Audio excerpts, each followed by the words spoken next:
ሶስተኛው ጥያቄ ሰው ሰራሽ ፀሐይ ነው። እንግዲህ ሰው ሰራሽ ፀሐይ ኒውክሌር ፊዥን ሪያክተርን በተመለከተ ነው። አርቲፊሻል ወይም ደግሞ ሰው ሰራሽ ፀሐይ ማለት ፀሐይ ኃይልን የምታመነጭበት መንገድ አለ። ያም ኒውክሌር ፊዥን ነው። ኒውክሌር ፊዥን ማለት ሃይድሮጅን እንግዲህ በጣም ስስ የመጨረሻው ስስ የሆነው አተም ሲሆን የሃይድሮጅንና ሃይድሮጅን አተም እርስ በርስ ፊውዝ ወይም ደግሞ በሚቀላቀሉበት ጊዜ የሚፈጠር ኢነርጂ ነው።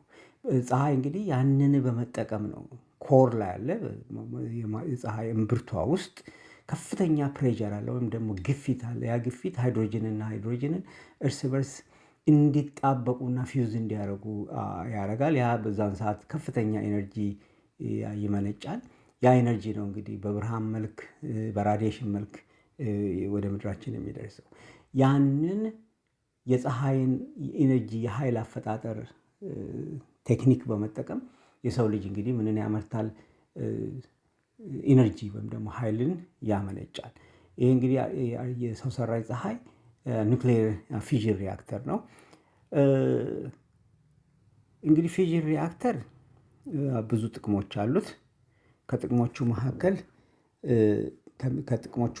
ከሚጠቅመን ጥቅሞቹ መካከል በቀላሉ ክሊን የሆነ ኤነርጂ ነው። ክሊን ማለት ካርቦን አይወጣም በዛን ሰዓት፣ አትሞስፌሩን ደግሞ ከባቢ አየርን አይበክልም። በቀላሉ ሃርቨስት ወይም ደግሞ በቀላሉ ሰብስበነው ልንጠቀመው የምንችለው ኃይል ነው። ግሪን ኤነርጂ የሚባለው አይነት ያደርገዋል።